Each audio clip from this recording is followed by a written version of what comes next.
Hello, I I everybody. just feel like that I need to switch different accent this whole episode. It might be like a different British accent, like every few minutes, but it's gonna be British nonetheless. Why didn't you do a British accent for the first book? Because that one was also take place in Britain. Well, I feel like it's a British Bro, accent with fuck. a little with a little Punjabi twang to it.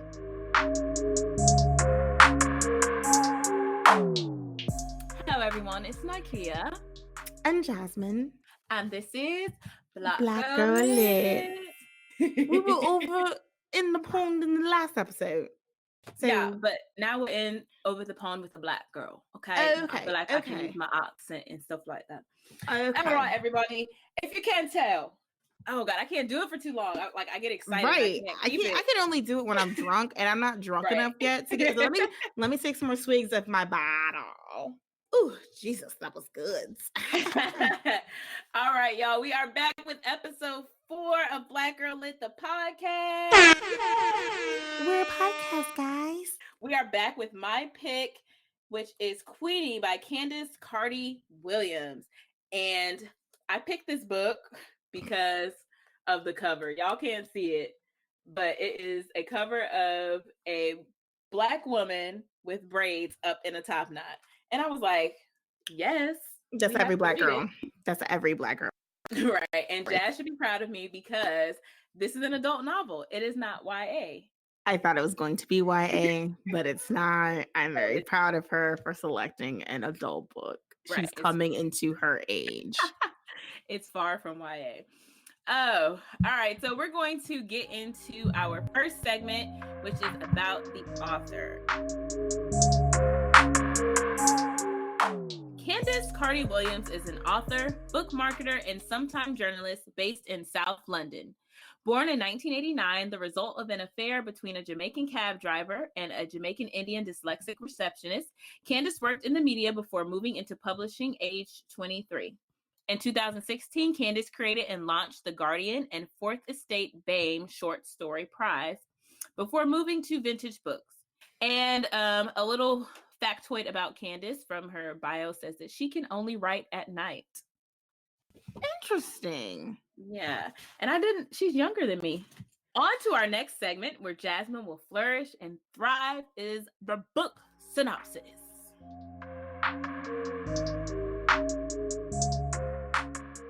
Yes, come along. I'm going to synopsis. Whoa! Whoa! Daddy, put the bottle down. Let me pick it back up real quick. Hold on. So, Queenie is a story of a Jamaican richest lassie. Okay, I can't do this accent. I'm struggling with this accent right now. So let me just go ahead and pump the brakes and stop. Okay, hold on. So Queenie is a story of a Jamaican British girl who just got out of a relationship. And she's just kind of going through some struggles while she's trying to cope with this break from her relationship, as well as figuring out some things going on within her family, her life, and dealing with those struggles. Queenie goes through a lot. He does a lot. Oh.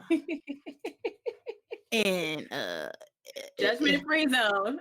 okay, yeah. So yeah, it's basically Queenie trying to find herself amongst others, or by others, using others. I don't really know how to describe what Queenie. I mean, yeah, in all the wrong places. Basically Queenie took to get over one man, you got to get under a new man, very literally. Very, very literally. But no, seriously, it's just a story of a girl trying to on her relationship, as well as figuring out what's going on in her professional life and dealing with some other angsty things that happen when you're in your mid-20s. And that is my synopsisizing of Queenie. Thank you.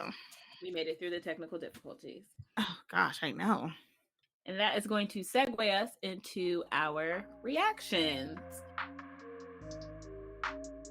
I said Queenie is so frustrating, always self-deprecating, does not want to listen or take advice. I said this book is hilarious. I was literally laughing out loud. So as you all may or may not know, I'm a teacher. So I have silent reading time with my classes. So I was reading with them one day and I just busted out laughing. Like as soon as I opened the book, the first page, I was cracking up. This book was also hard to read because it was triggering, emotional, and some parts were difficult to read. And I think I will probably share a personal story to tell you all why it was triggering for me later on in the episode. I appreciated having a window into a Black woman living in another country and to see that our experiences are similar. And I was reading this book with a British action. Action. Action. The free. Action. I don't know the words. Please don't hate me, people out there, because I don't know the words. I'm sorry. But I was reading this book with a British accent in my head the whole time. So that's why you heard our trash British accents at the beginning of the episode. Because in my mind, I was just writing this with a British accent the entire time. Every time they said breath and thumb and all of that. That was good. Those are my reactions. Thank you very much.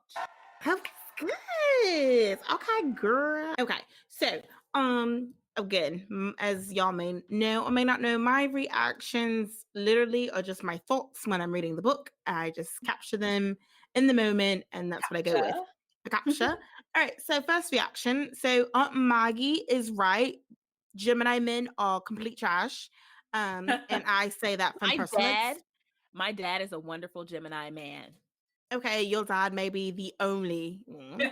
From my own personal experience, that I like, aside from your father, is my mother. All other Geminis in my life, not all others. There's some other good ones. But for the most part, the men ones are trash. Let's see.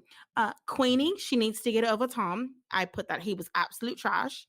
The flashback initially confusing for me to understand. Like I couldn't tell. And maybe it's because I was reading it on my Kindle, so it wasn't like a clear distinction of when the current time and the flashback was happening. So it was a little confusing at first. I'm gonna say this in my American accent. Sam, aka Sambo. I put that he was the epitome of a token Black guy who Sam was randomly at that party. He wasn't really a big pivotal character, but the fact that he was letting and people call him Sambo and he was okay with it was a problem for me. Then I put Queenie. I know you going through some stuff, but Addie, really, girl? In the car? Really? Is that okay? I put British slang. I thought that was gonna be the end of it, but it just went. It went. Oh gosh, it went so much further. I put that British slang is hilarious, and my last reaction was Queenie. You gotta love yourself. She was getting there.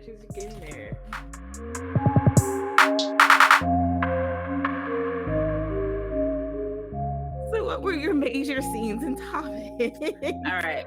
So my topics were mother-daughter relationships, childhood trauma, coping with and healing from trauma in your adulthood, Black people and therapy, interracial relationships, the universality of being Black, and identity and self-discovery. Okay. What you have? So I kind of forgot to write notes. So I only have 2 topics really written down. I have interracial relationship, both from romantic and platonic. And then within that, healing and social injustice. And then I put the hoe phase. I've never had a hoe phase. Me neither. As she takes a huge gulp from her wine bottle. Never had one. Don't know what that is. Yes, all we do is have prayer and Bible study. Prayer and Bible study. Praising the Lord is all that we do. Amen. Okay? We just may take some sips of that water that was turned into wine by our Lord and Savior. Okay, amen. Hallelujah. Okay. All right, so to go in a little more depth on some of my topics, or just to give a little synopsis, because that's what we do here, synopsisize. So mother-daughter relationships Queenie has a strained and estranged relationship with her mother because of things that went on in her past involving her mother, because Queenie didn't really know her father, and her mom's boyfriend was very abusive and demeaning. So that's where the childhood trauma comes in. And then that also connects to her coping and healing from her trauma in her adulthood. Queenie doesn't realize that she's doing this stuff because of the trauma. But she does come to the realization that she dated Tom, who is white, because she was afraid of rejection from Black men because she was rejected by her mom's boyfriend. Then, of course, that connects to Black people in therapy. I felt like Queenie seemed a little worse after therapy because she was more self-aware, because she had to dig up all this stuff in order to like heal from it. So she seemed worse before she got better. Like she was still getting on my nerves at the end of the novel. I was like, girl, I wanted to shake her. And I think I already talked about interracial relationships. The universality of being Black. I also thought it was interesting. Queenie worked for like a newspaper or like a blog or something like that, or some type of magazine. And she wanted to write about these social justice issues. And she mentioned all the things that were going on in America with Black men being killed by the police, and just all the racial tension in America, and in how people in the UK were participating in the Black Lives Matter movement. So I just thought that was dope that was discussed, such a current issue. And then identity and self-discovery, I think that just ties back into her healing process and her learning about herself and actually being willing to go to therapy, because her family was actually like against her going to therapy because they didn't want, in the Black community, and I guess this is universal because she's in the UK and her family's from Jamaica, but in the Black community, you just always grow up knowing like house business is house business. You don't tell what goes on in your house to other people. So that is why that's embedded in Black people, to be afraid to go to therapy or hinder us from going to therapy because we don't want to put our business out there. And in Queenie's case, her family doesn't want her to embarrass them. And her grandmother even like said something like that when she even just mentioned in passing going to therapy. So healing with childhood trauma, I mentioned this in the beginning. So this book was hard to read, and it was triggering and a little bit emotional because there was a lot of sexual things going on, and Queenie was participating in some consensual sex, but then it would turn non-consensual. Mm-hmm. And that was hard for me to read. And as I was like writing my notes and even thinking to myself, I think it was hard for me to read because I have in my past dealt with being, I don't even know the right word. I was sexually molested when I was younger by my mother's godson. Wow. And I wasn't penetrated or anything, but he did touch me in my private area. And that trauma like is still a part of my life and like a part of who I am. So a lot of times when I do see and read stuff like this, it is very difficult. Like there were times where I had to pause and read the book because I felt like Queenie was like allowing this to happen to herself, where she had control over the situation, but she wouldn't stop. Like this guy was having such rough sex with her that the clinic thought that she was raped. Mm-hmm. And even when I was reading it before she went to the clinic, it was just really hard for me to read because of, my experience. And I remember feeling like it was my fault and I was wrong, and, and all the emotions that I went through with it, like just being a young child and not having any control. And I just wanted her, like as an adult she has some agency and some power, just to take control of like her body instead of letting others like take control of it. Whew, that felt really good to get out. I'm happy that thank you for sharing that. I know how hard it can be to share some personal things, especially, in this kind of platform, but it's really important. And I'm happy that you did, because you don't know who's listening and who may find that we kind of help them in their own truth. Right.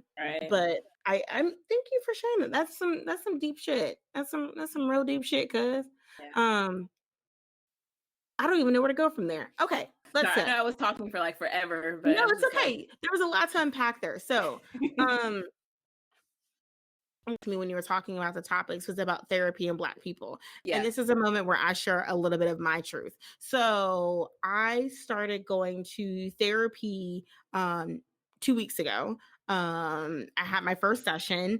And one of the things that my therapist, when I told her that I found her because she was a Black lady, she was like, majority of my clients, like I have Black women clients. She's like, because just sometimes you need to talk to someone who can truly understand some things that are happening within, whether it be culturally, racially. And she's like, I have like me, but the clients that do look like me, it makes it easier. But that's beside the point. But one of the things that she told me in my first session with her, and she was like, things are gonna be hard. You're gonna feel like they're getting worse before they get better, because that's gonna be the moment when you're finding out what's truly going on with yourself and what really is happening. And that's exactly what's frustrating to read. But for me, I'm like, oh, okay, so this is what my therapist was talking about when she said that it's going to be hard and you're going to start unpacking a lot of things and it's going to make it really difficult and you're going to feel like nothing's getting fixed. You're going to feel like I'm not actually helping you, but when in actuality, I am helping you. So I think that was about sharing, not even sharing that, but just the Black community looking at therapy is really, really hard. And even in conversations that I've had with my boyfriend about me going to therapy, not saying that he wasn't supportive or that he didn't understand it, but he comes from a very traditional thinking related to therapy and how, like Kia said, it's very in-house. We don't talk about those things. It's therapy's not necessary in some people's minds. But I think that was something that for Queenie, at least, that was really, really important for her.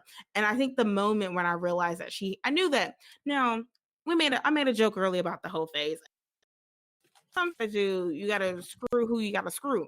But I think the moment when I realized that Queenie's air quotes, and I'm not even going to call it a whole phase, that phase in her life or that time that she was using to cope with her break from Tom, and the moment when she was having those relations with guys to the point where how painful it was, but she wasn't speaking up and advocating for herself in that moment, lets me know that was the moment when I was like, oh girl, you really need to get some help or figure out what's going on with you, because that should never be the case. Like even the situation when Addie and all the other people, whatever, that don't really that she was handling Guy was really hard for me to read as well, because I'm like, and I remember sitting on the couch and I like reacting to the book out loud to where David was like, what are you talking about? What are you reading? And I was like, this girl is pissing me off because I want more for her. Right.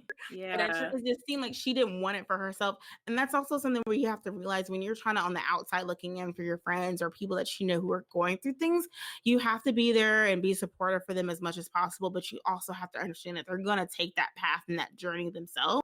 And you kind of have to allow them to like take its course sometimes. You unfortunately can't pull people off that path that they've chosen. You just kind of have to let them ride that course. And hopefully you can be there at the end of it whenever they finish that journey and getting through that stuff. Whoo! Heavy. Let me take a sip after that. Yeah. Heavy. You got so heavy on me.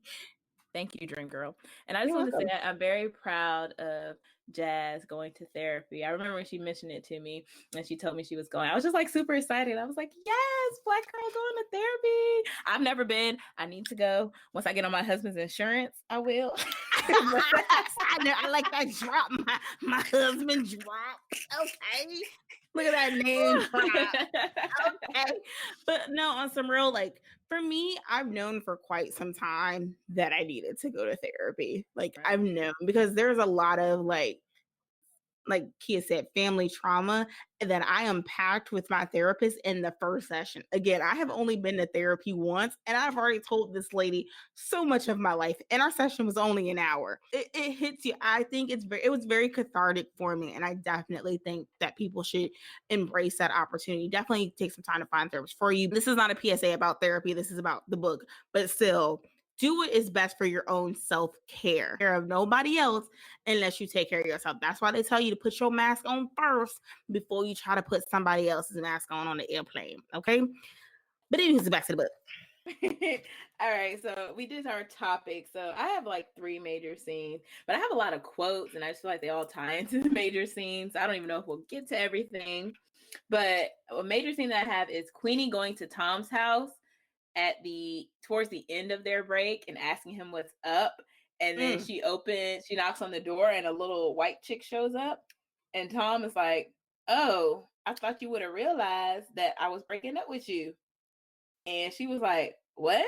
Like, Queenie legit thought they were just taking a break, but Tom was in a whole new relationship. I knew that he had broke up with her. I don't know why she didn't realize that he hadn't broken up with her. When he told you clean break, I think that was a breakup, boo. But it's okay. You read and see things the way that you want to see them. It's your perception. But when you said when she said went to Tom's house, I thought you meant when she went to his house for his mom's birthday. And that was a thing too. His uncle said nigger, and Tom accused Queenie of ruining the birthday because she reacted, as a black woman, reacted to his white uncle saying nigger. And okay. Yeah, but I agree with that, because I wrote down like a part where Tom actually tells Queenie that he wants to go on a break, and he told her that she's too much. And then there was like a scene where they were at his family's house, and then his grandmother just mentions how they'll make cute babies. And I'm like, this whole family, and Queenie just accepts this. Not to say she wasn't wrong in some of her stuff, but like, she accepts this and just allows Tom to be like, you are just overreacting and blah, blah, blah. I'm like, Tom was trash. And I think that what was bothering for me, and while we were able to understand why she didn't date black men, and I'm not saying that dating black men would have fixed her issues, but the fact that she like knew that a lot of the white guys were talking to her because they were fetishizing her, she still willingly like put up with that was what was troubling to me. Like, you can date outside of your race. You love who you love, but make sure that person loves you for who you are, not because they can feed into this massive slave girl, Thomas Jefferson. Right. I can't remember her last name, fantasy. Like, yeah, I wrote down that like there's a lot of fetishizing, idolizing of the black female body, like making it seem like exotic and other, like, it's just disgusting. But yeah, another scene I had, I think we talked about this, was she was having sex with this man. His name was Guy, and he actually turned out to be one of her friends' boyfriends. That he was scolding, and then the best friend's reaction to the situation pissed me off too. Well, Cassandra was a bitch. Cassandra was a whole bitch, a whole ass bitch. You knew it from the first moment that you saw Cassandra speak when they were in the little corgis group chat. You knew from that moment, the way that she was talking to everybody, that she was a whole above everybody type ass bitch. Right. But her reaction to it really pissed me off. Yeah. And then also Queenie, where did I put that? There, when she found out that she was sleeping with her best friend's boyfriend, she was beating up on herself, and she felt like unwanted, unloved, unabandoned. And because that just brought up so many issues, because like I was talking trash about her, and so was Cassandra. It was just like nobody was on her side or in her corner that was involved in the situation, and no one really understood. And she expected Cassandra to like bring her in and love her and be like, I forgive you, or we can work this out.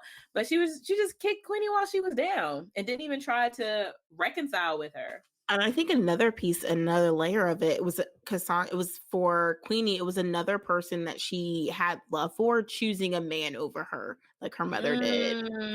So I think that was another layer of it as well. So to watch her best friend choose a man over her, it just kind of reinforced some of her childhood traumas that she hadn't at that time been able to deal with and really unpack and kind of understand. So I think that was like another layer for it. What other scenes did you have? I had one more about her going to the swimming pool Oh for yeah. like therapy.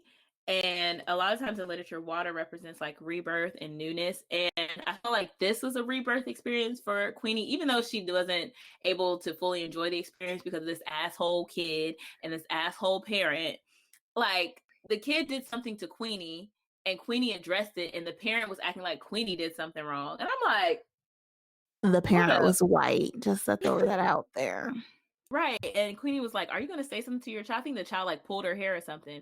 And in that moment, I appreciated Queenie standing up for herself. And even like we mentioned in Piecing Me Together, she was a Black woman advocating for herself in that situation. Like, I really appreciated that. And I really think that was like a pivotal moment. And it was a shift and a change in Queenie. Even though that was difficult for her and it wasn't how she imagined it to be, that was a change for her in her life. No, I agree. And I think for Queenie, like you said, the rebirth, water is super important. I think for her even trying to go into that moment for therapy, wearing this bathing suit when she already feels self-conscious about herself and her body, I think that took a lot of courage for her. But as we're talking, there were like two other major scenes for me in the book. One, and this is just for pure comedy, and I would love to see this in a movie, was when she rode up trying to speak to Addie, and Addie came out. It was like, bitch, I'm gonna beat your ass. Hilarious. Right. Hilarious. What did his wife call her? It was a derogatory negative name. some derogatory Pakistani word for Black woman, essentially. Oh, it was actually for Black man. Black man. Yes, something derogatory. But it was still funny. And the other scene or the other like layer of this story was the whole sexual harassment thing happening with our coworker, Ted, and how that just kind of spiraled out of control. And from the beginning, when that man came into her life, I was like, he is no good.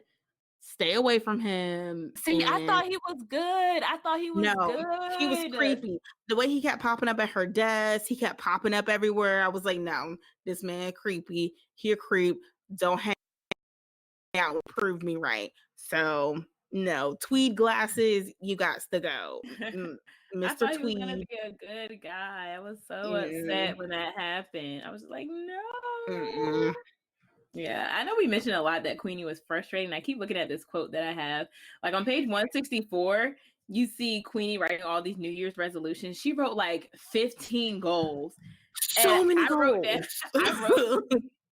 I wrote down, so I'm a teacher, so I actually had to come up with a SMART goal, which means something that's like measurable, attainable, relevant. You have a timetable for it. She had no timetable. She just had all these goals out there that she was trying to achieve all at one time. And that's just not realistic. Like, you need to set small measurable goals for yourself, like maybe 3 to 5 things that you want to achieve, and have a time frame for them, achieve those goals, and move on to the next thing. And so that was just really frustrating about her. And then when we were discussing about the rebirth in the water for her, I think another pivotal scene for Queenie was when her mom tells her the meaning of her name. I feel like that gives her an identity, like for herself, something that she can hold on to rather than being identified by how people view her and how they perceive her. Because I feel like that ties in again, like we've mentioned in another episode, double consciousness. Like, you are Black and you view yourself as Black and you're in America, or in Queenie's case, she's in the UK, but then you also have to view yourself through the lens of others. So that was Queenie's struggle. But I feel like her mom telling her the meaning of her name, why she named her Queenie, like gives her some identity. And like, I feel like Queenie just kind of held her head a little bit higher, held her shoulders back a little bit more. So I appreciate that moment between her and her mom. And there was one more thing, like there's a lot of references to hair and not touching hair. So I'm a Black woman. No, I do not like people randomly walking up to touch my hair. But if somebody asks me and they want to touch my hair, and if I say yes, I think that's cool.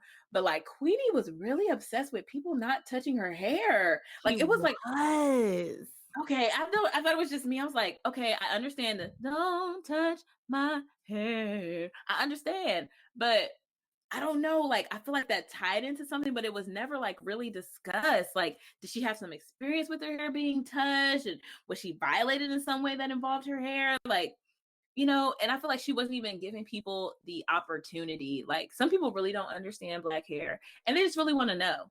So when people ask me about my hair, I explain it to them. I try to give them some insight. Like, I've had people walk up to me who have like interracial children who, like, one of their parents is Black, but they have, kinkier textured hair, and they're like, I don't know what to do with it, and da da da da da. And I see your daughter's hair looks like this. So, I try to educate them, and not just the ignorant people that just want to walk up and touch your hair, but like that obsession with hair was just, ooh. Like, I couldn't understand about Queenie that I was like trying to get. Like, I don't know. I know that there's one thing when you're going through, like, I think the biggest piece for me that was really frustrating me was her obsession with her relationship with Tom, to the point that it was up in her career that she couldn't see past that. Like, she couldn't see past what's going on with Tom. Why isn't Tom talking to me? Now, granted, we've all been in situations when we're stuck on somebody, male, female, whatever, there's somebody in your past that you've been stuck on job because she was too busy obsessing about goddamn on Tom. And I just couldn't understand it. And that was one of the things that was pissing me off and frustrating. I think part of it was just she just couldn't pick up on the social cues that he was giving to her that they were done. That she just had this hope that they were going to get back together. And everybody else is like, not going to happen, sis.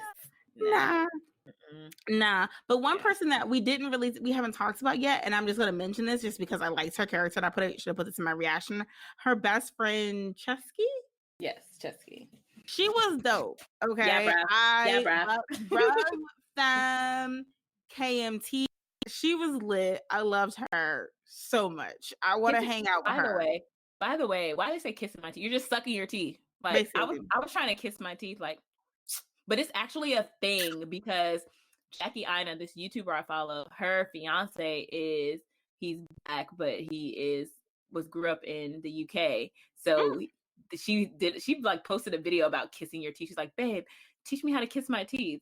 And she was like trying to do it, but I guess it's different from sucking your teeth. Whew, I feel like there's so much more we could talk about, but we are cutting it close on time. Keep our episodes to a reasonable time. Right. Yeah, because we can go on and on. But the next segment is our Sips, which is an opportunity for the audience to participate. You can send in sound bites or even send in something written up about the book that we've read or even a past book that we've read. So we want to include your feedback, your questions, comments, concerns, whatever. So feel free to DM us on our Instagram at blackgirllit_ and email us at blackgirllityt@gmail to participate in the Sips segment of our episodes. And now, for the moment you've all been waiting for, we are going to rate that book. We're going to rate it. I feel like we should play some English music.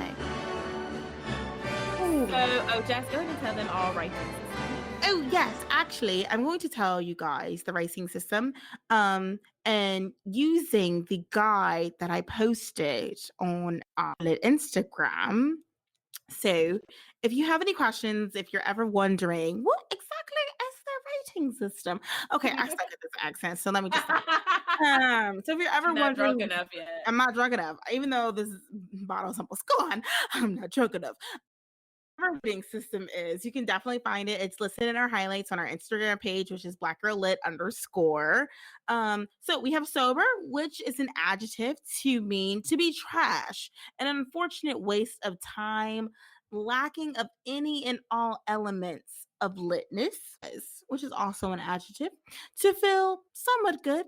You didn't hate it, but you also didn't love it. It was a slight vibe. Then you have tipsy, which is to be elevated, feeling good in a place of enjoyment. It's not 100% lit, but it's pretty damn close. And then you have lit, which is absolutely amazing, intoxicating beyond words. It's the best fucking ever, or the fucking best ever.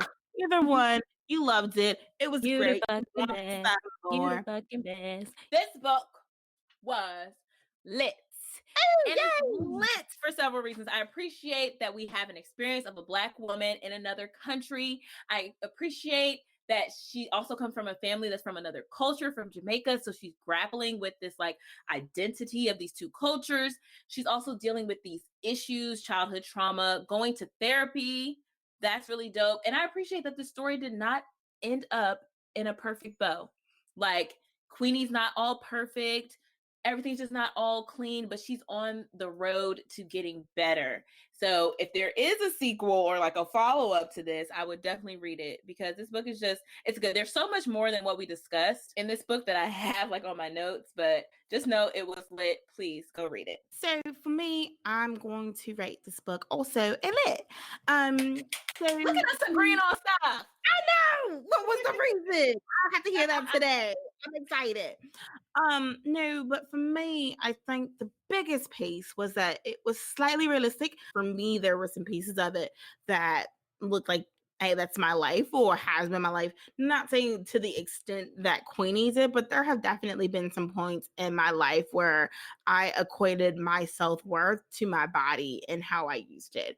And I think being able to else's perspective and actually see how detrimental that can be for you, it reinforced how thankful I was that I quickly got the picture that my self-worth is not equated to how many people want to have relations with me, whatever the case may be, have sex with me, whatever. Also, just to see this person struggling. And like Nikea said, another big element for me that put it over that scale to make it a lit book was that it was not a book that was wrapped up in a bow. Like, it was some real life struggles. It was not a pretty happy book all the time. It didn't end completely happy. It ended in a realistic fashion. Sometimes you just have so much shit going on that it takes you a while to get over that shit, and you may not, at the end of that segment or that chapter of your life, it may not be complete. You may still have a bunch of things that you need to work on. So for me, that's why I give this book a lit. I thoroughly enjoyed it. There was a lot going on in this book, but thank you all for listening. That is all we have for you today. Don't forget to subscribe, rate, and review on iTunes. We want some 5-star ratings and leave us some lovely comments so that we can get to the top of the top rated page on iTunes. You can also listen to us on SoundCloud, follow us on Instagram. And that's all we have for today. And as always, stay Black Girl Lit.